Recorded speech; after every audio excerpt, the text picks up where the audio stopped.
Il est 8h32 et vous êtes bien sur RMC et BFM TV. Bonjour Sébastien Chenu. Bonjour madame. Merci d'être dans ce studio pour répondre à mes questions. Vous êtes député sortant du Nord, vous êtes vice-président du Rassemblement national. Beaucoup de questions en cette toute fin de campagne, 3 jours avant le premier tour des législatives. Je voudrais commencer par vous faire écouter le témoignage de Fadela. Fadela, elle m'a appelé ce matin au 32-16, le standard d'RMC. On parlait de la question d'une forme de racisme ou d'antisémitisme débridé. Elle le ressent dans sa vie au quotidien. Elle a 47 ans, elle est infirmière libérale dans l'Ariège et voilà ce qu'elle raconte. Moi, je me suis sentie profondément humiliée lors du débat sur le thème de la binationalité. Est-ce que vous avez la double nationalité, Fadela ? Franco-marocaine, voilà. Et je l'assume et je suis fière de mes origines marocaines et je suis fière d'être née en France. J'ai l'impression qu'à ce jour, il faut se promener dans la rue avec un panneau. Je suis fière d'être français. J'ai plus à me justifier. Stop. J'ai 47 ans, je n'ai plus à me justifier. Elle trouve ça non seulement très, très douloureux d'avoir le sentiment de devoir en permanence prouver qu'elle est une bonne Française. Elle est infirmière. Elle est d'ailleurs victime de plus en plus d'une forme de racisme débridé, y compris de la part de ses patients, parfois les plus fidèles et depuis longtemps. Qu'est-ce que vous lui répondez à Fadela ? Qu'elle n'a pas à s'inquiéter, qu'elle écoute ce que nous proposons. Fadela est française, elle est binationale, mais elle est donc par définition française. Et évidemment, elle a toute sa place dans la société française en tant que telle. Vous savez, sur les insultes racistes qu'elle peut recevoir, puisque j'ai entendu ce témoignage, on juge un homme extraordinaire à ce qu'il exige des autres, ordinaire à ce qu'il exige des autres et extraordinaire à ce qu'il exige de lui-même. C'était Marc Aurèle qui écrivait ça. Et bien donc, nous, on va être exigeants de nous-mêmes et de l'appareil d'État, des responsabilités que les Français nous confieront, et nous n'accepterons pas que des personnes puissent éventuellement mal se comporter parce que pensant que finalement l'arrivée du Rassemblement national devrait permettre de laisser ouvert une porte sur la façon dont on considère nos compatriotes. Ça veut dire qu'au fond, c'est moins à Fadela que vous vous adressez qu'à vos sympathisants, j'allais dire, qui pourraient se sentir en quelque sorte galvanisés. Non, parce que moi j'ai confiance d'abord dans le bon sens des Français.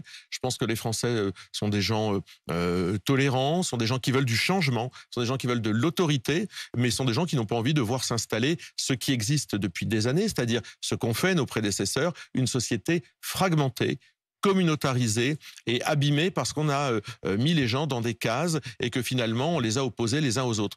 Ce que vit Fadela, c'est le fruit des conséquences des politiques qui sont menées depuis des années dans notre pays. C'est pas le Rassemblement national qui amène à ça. C'est parce que la société a été fracturée, parce que dans notre société, on a distingué les Français les uns des autres. Moi, je ne distingue pas les Français. On est Français quelle que soit sa religion, on est Français quelle que soit son origine sociale, quelle que soit sa couleur de peau, quels que soient ses choix affectifs. On est Français. Quand on est français, on est français. Alors, le truc, c'est quand même que je vous ai entendu aussi il y a 10 jours, vous ne disiez pas exactement ça quand même, Sébastien Chenu. Vous étiez sur le plateau de Touche pas à mon poste, et vous disiez, quand on a une nationalité, on en a une, parce que ça dit beaucoup de ce que vous êtes et de ce à quoi vous êtes attaché. Vous défendiez alors avec vigueur l'interdiction de la double nationalité extra-européenne, avant de faire un mea culpa le soir même, en disant je me suis trompé, erreur. Je défendais une position qui était anciennement celle du RN, mais qui ne l'est plus. Je vais vous dire parce que moi, fondamentalement, n'étant pas binational, je considère qu'effectivement, lorsqu'on a une nationalité, on la porte comme un étendard et on doit effectivement en être particulièrement fier. Marine Le Pen a souhaité renoncer à effectivement l'arrêt de la double nationalité, au fait de ne plus pouvoir avoir la double nationalité. Elle a considéré que c'était trop blessant, justement. On a eu ce débat. Elle m'a dit, c'est beaucoup trop blessant de dire à quelqu'un, tu dois renoncer à ta double nationalité parce que c'est une part constitutive de ce qu'on est. Et je l'ai compris comme ça. Et dans notre programme, nous ne demandons pas aux gens de renoncer. Vous avez été convaincu parce que quand même, moi j'ai réécouté cet extrait, vous étiez mais vous savez, je pense qu'il faut probablement être soi-même double national pour comprendre, avoir cette double nationalité pour comprendre effectivement combien ça peut être pénible de devoir, comme le disait Fadela, être dans la nécessité de toujours prouver quelque chose. En revanche, et qu'on a été retrouvé aussi des propos qui sont les propos notamment de Jean-Marie Le Pen, Pen, qui lui était très attaché à l'interdiction de la double nationalité. Il l'avait même dit à propos de Yannick Noah, quand il avait gagné Roland Garros, estimant que comme il avait aussi la nationalité malienne, il n'était pas vraiment totalement français. Je le croyais pas compatriote, avait-il dit à l'époque. Marine Le Pen a tranché tout ça.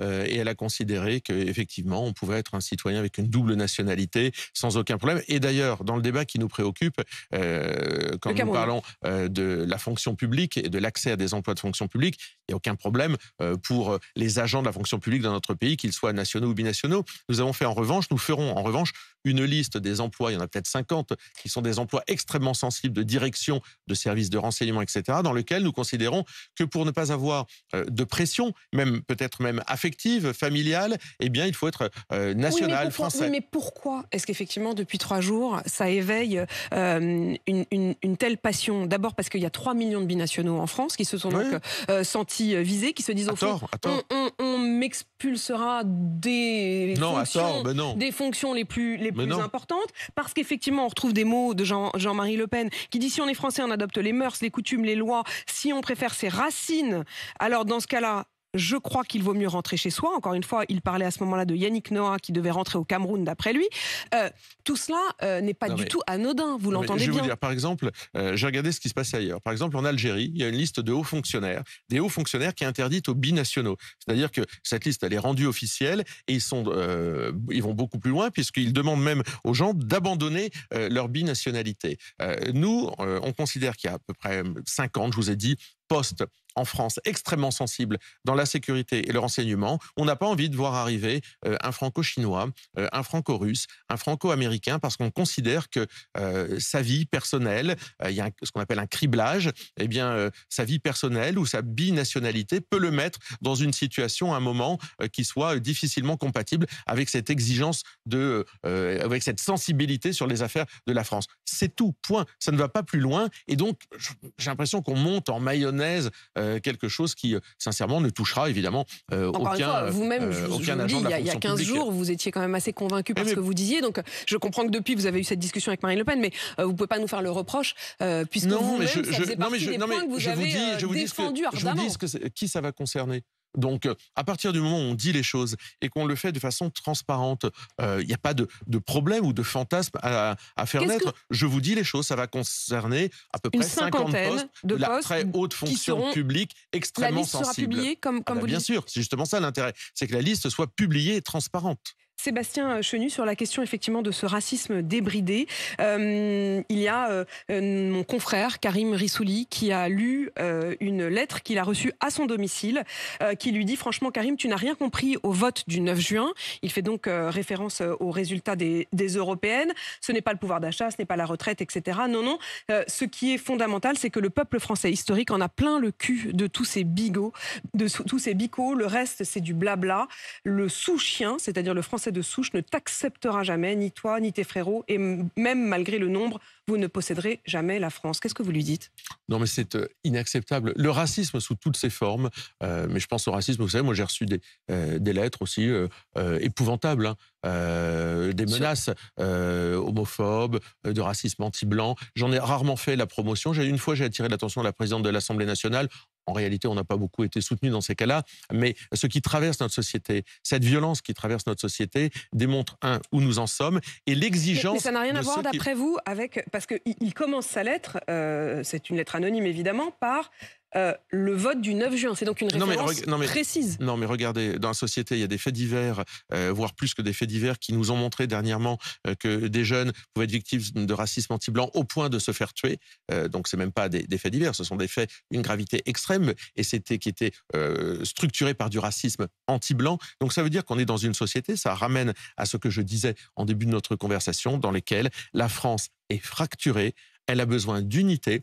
Et l'unité, elle se fait à travers la restauration de l'autorité. J'ai bien entendu, mais comment est-ce que vous ferez pour protéger? Vous évoquiez à l'instant aussi les menaces homophobes. Vous faites référence à ces sympathisants, encore une fois, ils se sont revendiqués comme tels, sympathisants de vos idées, sympathisants RN, qui le soir des Européennes ont dit avoir célébré en quelque sorte votre victoire. Et on dit bientôt on pourra casser du PD. Oui, mais madame, il faut être très exigeant de ça. Et j'ai dit, j'espère qu'ils prendront le maximum. Moi, je pense que notre société, comme je vous le dis, est fracturée. Elle est fracturée parce qu'il n'y a plus de cadre, parce qu'il n'y a plus d'autorité, parce que chacun s'autorise dans tous les sens à pouvoir faire, dire ou agir comme bon lui semble. Mais je suis désolé. Ramener un cadre, restructurer la société, c'est notre boulot demain. C'est votre boulot, il y a du boulot. Je voudrais qu'on parle un instant de cette étude qui a été révélée hier soir et qui montre qu'il y a une explosion de consommation de la drogue parmi les Français. Donc il y a avec la drogue le problème du trafic, il y a avec la drogue désormais le problème de la consommation et notamment de la consommation de cocaïne. Qu'est-ce que vous feriez de différent? Comment est-ce que vous traiteriez ce problème majeur? Et pourquoi vous arriveriez là où les autres n'y arrivent pas? Vous avez raison, c'est un problème éminemment important. Ça fait très longtemps, et j'en ai souvent parlé dans les médias, que la drogue envahit notre société. Elle l'envahit aujourd'hui, y compris dans la ruralité. Et moi, je l'ai vu aussi l'envahir dans des professions qui étaient parfois assez inattendues, puisqu'on dit qu'il y a des gens qui consomment des drogues pour pouvoir tenir le coup. Et c'est pas simplement dans le bâtiment, voilà, dit-on, voilà, c'est pas simplement dans la restauration, des traders comme dans l'idée qu'on s'en faisait auparavant, mais parfois dans des métiers difficiles. Il y a plusieurs choses. D'abord, les drogues n'arrivent pas de la planète Mars. Elles arrivent sur notre territoire, souvent par des voies qui montrent qu'il faut contrôler nos frontières. Je veux dire, notamment dans les ports de Rotterdam ou d'Anvers. Oui, donc il faut contrôler nos frontières. On peut revenir sur effectivement la politique que nous proposons en matière de contrôle des frontières. Je vous rappelle ce que Jordan Bardella disait pendant les élections européennes avec la double frontière, la nécessité de reprendre en main le contrôle des frontières. Ça, c'est pour l'importation. Il y a également la question de la consommation et de la sanction du client. Car évidemment, je crois que pendant des années, on a fermé les yeux sur le fait qu'il y ait des consommateurs qui, parce que tout le monde connaît des gens qui consomment de la drogue, eh bien on se dit finalement, est-ce que c'est si grave? Une fois de temps en temps, il fume un joint, etc. Moi, je pense que c'est très grave. Je pense qu'il faut taper le consommateur. Le taper évidemment au portefeuille, le taper par des sanctions pénales, mais il faut avoir zéro tolérance en matière de consommation de drogue. Zéro tolérance pour les consommateurs. Bien sûr. Donc, voilà, vous dites que vous feriez donc un peu différemment, ou en tout cas que la fermeture des frontières ou le contrôle des frontières serait une des réponses. À propos des frontières, une autre question sur les OQTF. Régulièrement, cette question de l'application ou non des OQTF traverse l'actualité. Hier, on a appris qu'il y avait un agresseur qui avait fait une tentative de viol et peut-être même d'homicide, ou en tout cas d'agression contre une infirmière qui l'a séquestrée chez elle dans les Hauts-de-Seine. Il est de nationalité algérienne, il est bien connu des services de police, ça c'est ce que disent nos confrères du Figaro. Il fait l'objet d'au moins une fiche de recherche pour son OQTF. Pourquoi est-ce que vous arriveriez à renvoyer les OQTF, à appliquer les OQTF, là où, honnêtement, Gérald Darmanin, il n'a pas l'air moins motivé que vous sur l'application des OQTF. Lui, par exemple, il est de nationalité algérienne. Pourquoi il partirait avec vous et pourquoi il n'arriverait pas à faire partir, je l'ai vécu dans ma ville de Denain, où hier, il y a eu une agression au couteau faite par quelqu'un qui est sans papier, qui n'avait pas le droit de résider a priori, de ce que je sais, sur le territoire français, qui pourtant l'était, et qui a commis hier à Denain une agression au couteau avec 2 victimes, dont l'une est dans un état sérieux. Donc, on a aujourd'hui des gens qui n'ont pas l'autorisation, vous l'avez dit, d'être ici, et parfois qui sont sous la vindicte d'une OQTF. Gérald Darmanin, ce qu'il n'a pas fait. Cet exemple. J'y viens parce que vous prenez l'exemple de l'Algérie, il est particulièrement intéressant. Les accords que nous avons avec l'Algérie permettent à l'Algérie de nous envoyer une immigration plus importante depuis les accords de 68. Édouard Philippe, d'ailleurs, lui-même avait dit qu'il faudrait revoir les accords qui nous lient à l'Algérie. Mais Édouard Philippe, le problème, a été Premier ministre pendant 2 ans. Il a vu, je crois, 2 fois le président Tebboune. À aucun moment, ils n'ont ouvert ce dossier. Nous allons ouvrir ces dossiers. Nous allons reprendre à zéro les discussions avec les pays d'origine. C'est-à-dire que nous allons leur dire, la réduction des visas sera réalisée si vous ne reprenez pas vos ressortissants étrangers qui sont sous la menace d'OQTF, sous l'obligation d'OQTF. Nous allons évidemment regarder... OQTF, obligation de quitter le territoire, également, je le redis. En termes de coopération économique et financière, d'aide finalement au développement, nous allons dire à ces pays, nous pouvons continuer à vous aider, mais de l'autre côté, vous devez assumer votre obligation de reprendre vos ressortissants. Ça n'a pas été fait. Je vous donne l'exemple des accords de l'Algérie parce que c'était porté par Édouard Philippe lui-même qui dit « nous ne l'avons pas fait, or il faudrait le faire ». Eh bien nous allons le faire, madame. Nous allons ouvrir ces dossiers, les faire aboutir en cela. Et puis, je le dis aussi, le délit de séjour irrégulier sera rétabli. Lorsque vous êtes irrégulièrement sur le territoire français, vous commettrez un délit, vous serez en situation de délit. Mais tout ça a été avec abrogé par la Macron Macronie. Avec quelles sanctions et avec quelles conséquences? Avec des conséquences qui sont effectivement l'expulsion, avec aussi des conséquences qui font que vous n'avez plus le droit à rien. Lorsque vous commettez un délit sur le sol français, que vous n'êtes pas autorisé à vous maintenir sur le sol français, vous n'avez pas le droit de toucher des prestations sociales, vous n'avez pas le droit d'avoir un logement social, vous n'avez pas le droit d'être embauché dans une entreprise. Il faut un moment remettre de l'ordre dans notre pays. On ne peut pas laisser des gens qui n'ont pas le droit, qui ont franchi toutes les autorisations ou toutes les lois françaises, qui sont passées outre les lois françaises et ensuite leur donner des droits sur le territoire. C'est pas possible, on se décrédibilise. Sébastien Chenu, je voudrais qu'on parle des retraites et des armées. C'est qui le chef des armées? Vous savez, la Constitution, moi j'ai regardé l'article 15, le chef de l'État et le chef des armées, le Premier ministre, il a la maîtrise de la politique de la défense avec, j'allais dire, un veto budgétaire. C'est-à-dire que c'est le Premier ministre qui engage les crédits, c'est le Premier ministre qui signe les autorisations de crédit lorsqu'il y a des opérations militaires. Et dans la Constitution, les choses sont bien claires. Donc, le chef des armées, c'est le président, et ce serait le Premier ministre qui aurait par contre le pouvoir budgétaire. Est-ce que le pouvoir budgétaire, il faut l'entendre aussi comme stopper les budgets pour l'envoi d'armes en Ukraine? En tous les cas, comme celui qui peut mettre une ligne rouge ou des limites à un président qui semble ne pas en avoir. Si je vous pose cette question, c'est parce que Marine Le Pen, dans une interview qu'elle accorde à nos confrères du Télégramme de Brest, dit ce matin que le président, chef des armées, ce n'est que symbolique. Oui, c'est vrai. Honorifique, même, dit-elle. Oui, mais c'est exactement cela. C'est la Constitution, toute la Constitution, rien que la Constitution. Nous considérons qu'Emmanuel Macron est un président sans limite. Est-ce que ça veut dire que vous demanderez, par exemple, à obtenir, si vous arrivez au pouvoir, le ministère de la Défense? Ou est-ce que c'est Emmanuel Macron qui pourra choisir parmi ses proches un ministre de la Défense? Non, mais le président de la République nomme les ministres sur proposition du Premier ministre. Donc Jordan Bardella, si les Français le souhaitent, sera à Matignon et proposera au président de la République un ministre de la Défense qui sera respectueux de la Constitution, c'est-à-dire des prérogatives du chef de l'État, chef des armées, mais qui comptera évidemment comme ministre de la Défense sous l'autorité de Jordan Bardella, mettre des limites à Emmanuel Macron si celui-ci voulait franchir certaines limites. Et qui sera issu des rangs du RN? Pourquoi pas? Quel est le problème? Ministre de la Défense et ministre des Affaires étrangères également? Mais pourquoi pas? Les deux domaines qu'on a traditionnellement estimés être les domaines réservés du président de la République. Nous, ce qu'on veut, c'est avoir des gens compétents.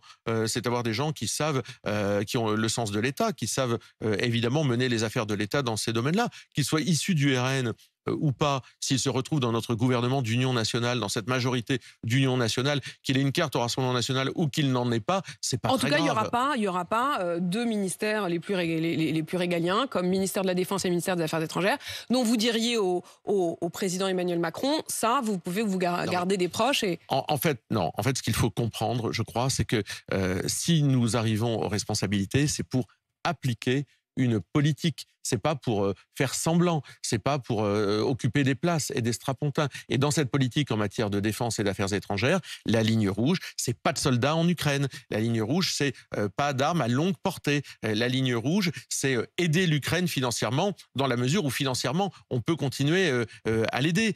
Donc, vous voyez, nous avons des propositions qui sont claires, qui sont cohérentes. Elles seront portées demain par nos ministres, mais on n'est pas là pour faire semblant de mener une politique. Vous n'avez pas l'intention de faire de la figuration. On est là pour faire aboutir les propositions Sébastien que les Chenu, Français connaissent. Une question encore sur les retraites, parce que j'ai pas tout à fait compris quelle était la différence entre les retraites avec vous et les retraites avec Emmanuel Macron. C'est le gain d'année. Moi, j'ai regardé tout simplement, j'ai un comparatif, et on peut comparer nos tableaux sur l'âge de départ ou l'âge de départ à taux plein. Vous avez avec Emmanuel Macron dans sa réforme un âge de départ qui part de 64 ans et qui peut aller jusqu'à 67 ans selon l'âge auquel vous entrez dans la vie active. Annulation de la décote à 67 ans. Pour l'instant, au moment où on se parle, c'est-à-dire jusqu'en 2030, c'est 62 ans l'âge légal qui va être porté progressivement, donc en 2030. Un mot là-dessus d'ailleurs, Pauline de Malherbe, parce que j'ai regardé ce que le comité de suivi des retraites disait. Le comité de suivi des retraites, qui est placé sous l'autorité du Premier ministre. Tout à fait. Emmanuel Macron nous avait dit la réforme qu'il mène a la vocation à faire rentrer beaucoup d'argent dans les caisses. Elle devait rapporter 18 milliards d'euros. Et le comité de suivi des retraites nous dit, à long terme, cette propre réforme d'Emmanuel Macron, il est possible même qu'elle coûte plus cher. Donc, vous voyez que quand même cette réforme des retraites, elle a vraiment besoin d'être abrogée et de la remettre sur la table. J'ai bien compris, mais j'ai du mal à comprendre que vous abrogiez une réforme qui en réalité n'est pas très différente de celle que vous proposez. Encore une fois, j'ai entendu Jordan Bardella qui parlait de 62 ans. C'est le cas au moment où on se parle. Je vous le dis, avec notre réforme, dont l'âge de départ est 60 ans pour ceux qui ont travaillé avant 20 ans. Puis ensuite, progressivement jusqu'à 62 ans. Eh bien, vous pouvez partir, évidemment, à Donc, partir il n'y aura pas de 64 ans avec vous. C'est ça ce que vous voulez dire. Même en 2030, il n'y aura pas de 64 ans. Non, mais à partir du moment où vous voulez une retraite à taux plein, si vous êtes entré très tard dans la vie active, évidemment, progressivement, ça fait reculer votre âge de départ en retraite à taux plein. Parce que, par exemple, la gauche dit tout le monde a 60 ans, mais personne ne sera à taux plein. En fait, il y aura une énorme décote. Moi, j'ai regardé combien on gagne d'années. Combien on gagne d'années de travail? Eh bien, avec notre réforme, quand vous êtes entré sur le marché du travail à 21 ans, vous gagnez 2 années. Enfin, 2 années, c'est quand même extrêmement important quand on arrive à la fin de sa carrière professionnelle et qu'on a fait des métiers difficiles. Et quand vous êtes entré à 23 ans sur le marché du travail, vous gagnez 1 année. Donc, si vous voulez, notre réforme, oui, elle a des conséquences extrêmement importantes dans le quotidien des Français. Merci Sébastien Chenu d'avoir répondu à mes questions ce matin. Je rappelle que vous êtes donc député sortant du Nord et vice-président du Rassemblement national. Il est 8h52 sur RMC BFM TV.